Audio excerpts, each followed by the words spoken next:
आपके लिए पाठ नंबर 7 संकल्प सिद्धिदायक जो कि रुचिरा द्वितीय भाग का है, इसका अध्ययन करेंगे। इस पाठ का जो अर्थ है, संकल्प का अर्थ होता है इरादा या संकल्प, सिद्धिदायक का अर्थ होता है सिद्धि देने वाला, ऐसा संकल्प या ऐसा इरादा जो सिद्धि की प्राप्ति की ओर ले जाता हो या हमें सिद्धि प्राप्त कराता हो। देखिए इस पाठ में क्या बताया गया है, इस पाठ में यह बताया गया है कि जो पार्वती है वो शिव की प्राप्ति के लिए तपस्या करती हैं, और वो किस तरीके की तपस्या करती हैं, और वो अपनी सखी के साथ कहाँ जाती हैं और तपस्या करती है। पहले अपनी माँ से आज्ञा लेती है, उसके बारे में बताया गया है। फिर से वो उसके पास में एक साधु के रूप में आते हैं और फिर उनसे पूछते हैं कि क्यों तपस्या कर रही हो, ठीक है। उसके बारे में ये नाट्यांश में बताया गया है, उसके बारे में पढ़ते हैं। देखिए आप अपनी बुक ओपन कीजिए और जिस भी शब्द का आपको अर्थ सब लिखना है, नहीं आता है, उसके नीचे अंडरलाइन कीजिए, उसके ऊपर अर्थ लिखना है, ठीक है। पार्वती शिवम पति रूपम अवांछित, पार्वती जो है शिव को पति रूप में चाहती है, शिव को पति रूप में पाना चाहती है। एतर्थम सा तपस्या कर्तुम इच्छते, इसके लिए वह सा मतलब वह तपस्या करने की इच्छा रखती है। सा स्वीकियम मनोरथ मात्रे निवेदित, और वह अपनी इच्छा को अपने माता से निवेदन करती है। किससे निवेदन करती है? अपनी माता से निवेदन करती है। तत्श्रुत्वा माता मेना चिंताकुला अभवत्, और उस प्रकार से उनके द्वारा जो सुनकर के माता मेना, उनकी माता का क्या नाम होता है? पार्वती की माता का नाम मेना। मैना कैसी हो जाती है? चिंता अवकुल, यानी कि चिंता से व्याकुल हो जाती है। मैना वत्से पुत्री मनीषिता देवता ग्रह एवं संति, कि मन मतलब मान लो तो देवता घर में ही है। तप कठिन भक्ति, तपस्या कठिन होती है। तब शरीरम सुकोमलम वर्तते, तुम्हारा शरीर कैसा है? कोमल है। ग्रह एव बस, घर में ही रहिए। अत्रैव तव अभिलाषिता सफल भविष्यति, तुम यही तुम्हारी इच्छा सफल हो जाएगी। पार्वती बोलती है, पार्वती क्या बोलती है अपनी माता से? वो देखिए, अम्बे माता तादृशम अभिलाषा तु तपस्या पूर्ण भविष्यति, ऐसी अभिलाषा तो तपस्या से ही पूर्ण होती है।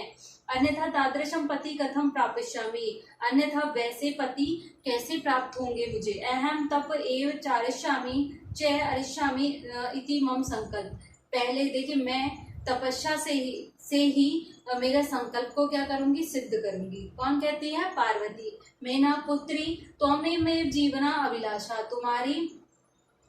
तुम्हारे द्वारा तुम ही मेरी क्या हो? जीवन की इच्छा हो। कौन कहती है? मैना कहती है। किससे? पार्वती से तुम ही मेरी जीवन की इच्छा हो या अभिलाषा हो। पार्वती सत्यम सत्य है। परम मम मन लक्ष्य प्राप्तुम आकुलिते वर्तते, परंतु मेरा मन लक्ष्य की प्राप्ति के लिए व्याकुल है। क्या लक्ष्य की प्राप्ति? क्या लक्ष्य था उनका?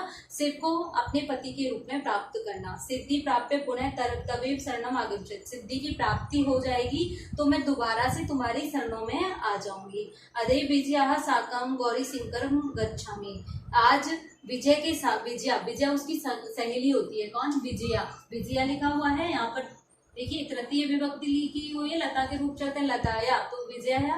देखिए विजया के साथ गौरी शिखर जाऊंगी, गौरी शिखर गुरु शिखर जाऊंगी। तत् पार्वती निष्क्रामन्ति, और पार्वती निकल जाती है। पार्वती मनसा वचसा करुणा चय तप एव तपती, इसमें पार्वती मन से, वचन से और कर्म से तपस्या करती है। कदाचित रात्रो स्थिल खंडे, कभी वह रात्रि में भूमि पर, कदाचित शिला स्वपित, और कभी वह शिला के पत्थर के टुकड़े पर ही सो जाती है। एकदा विजय वदत, एक बार विजय बोली, विजया सखी विजय बोली पार्वती से, सखी तब प्रभावात सिंह हिंस पशु अपी तब सखाया जाता, तुम्हारी तपस्या के प्रभाव से हिंसक पशु भी, अपी मतलब भी, तुम्हारे सखा यानी मित्र हो गए हैं। पंचांगनी व्रतमपि तुम अतप, और पंचांगनी व्रत से भी तुम क्या हो? आतप्त हो, तुमने पंचांगनी व्रत भी कर लिए हैं। पुनरपि तव अभिलाषा न पूर्णवत, तो और फिर भी तुम्हारे जो इच्छाएं हैं वह पूर्ण नहीं हुई है।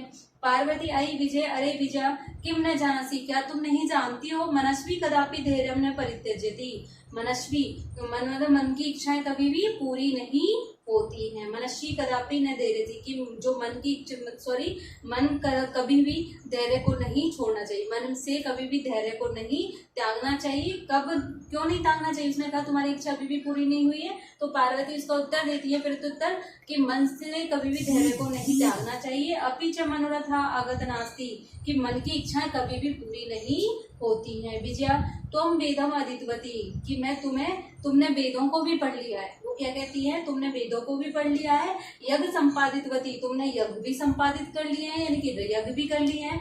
तब कारना जगती तब प्रसिद्ध अपर्णा इति नाम अपि त्व प्रथिता, और तब के कारण तो तुम इस पूरे संसार में प्रसिद्ध हो। अपर्णा इति नामना अपि त्वं प्रथिता, अपर्णा के नाम से भी तुम प्रसिद्ध हो। अपर्णा मतलब होता है जिसने पत्ता भी नहीं खाया हो। अपर्ण, पर्ण मतलब पत्ता, अपर्णा नहीं, अपरने से रहित, जिसने पत्ता भी नहीं खाया हो। पुनरपि तप से फलम न दृश्यते, और फिर भी तुम्हारी तपस्या का कोई भी फल नहीं दिखाई दे रहा है। पेज पलटिए आप, नेक्स्ट देखिए, पार्वती आई आतुर हृदय, अरे दुखी हृदय वाली, तुम कथम तुम चिंतिता, तुम कैसे चिंतित हो रही हो। नेपथ्य, पर्दे के पीछे से फिर आवाज आती है, क्योंकि एक नाटक है, ये नाटक का अंश है। आई वो, अरे अहम आश्रम बटू, मैं आश्रम बटू हूँ। देखिए एक आश्रम बटू नामक एक वहाँ पर पिक्चर में दिखाई दे रहा होगा। देखिए ये एक ऋषि है, इसका नाम आश्रम बटू है। जलम वांछामि, मैं जल की इच्छा रखता हूँ। संभ्रमम विजय, आश्चर्यपूर्वक विजया। पश्य कोऽपि बटू आगत अस्मि, कि देखो कोई बटू आ गया है। विजया झटती आगच्छतु, विजया तुरंत आती है। सहसे बटु रूपधारी शिव तत्र प्रविश्यते, अचानक से वहाँ बटु रूपधारी शिव वहाँ प्रवेश करते हैं। विजया बटो स्वागतम ते, तुम्हारा स्वागत है। उपविशितु भवान, बैठिए आप। इयं में